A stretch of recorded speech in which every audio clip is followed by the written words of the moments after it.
इते जिक्र कंदासीं पीपी चेयरमैन बिलावल भुट्टो ज़रदारी सां नायब वज़ीर आज़म इसहाक डार जी मुलाक़ात थी आहे। मुलाक़ात दौरान मुल्की सियासी सूरतहाल ऐं ॿियनि मामलनि ते ॻाल्हियूं कई वयूं।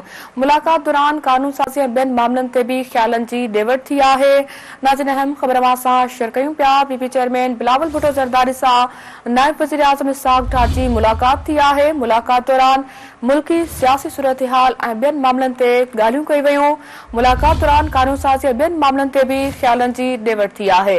अहम ब्रेकिंग न्यूज़ तव्हांखे ॾींदा हलूं। पीपी चेयरमैन बिलावल भुट्टो ज़रदारी सां नायब वज़ीर आज़म इसहाक डार जी मुलाक़ात थी आहे। मुलाक़ात दौरान मुल्की सियासी सूरतहाल ऐं ॿियनि मामलनि ते ॻाल्हियूं कई वयूं। मुलाक़ात दौरान कानून साज़ी ऐं ॿियनि मामलनि ते भी ख़्यालनि जी ॾेवट थी आहे। पीपी चेयरमैन बिलावल भुट्टो ज़रदारी सां नायब वज़ीर आज़म इसहाक डार जी मुलाक़ात थी आहे।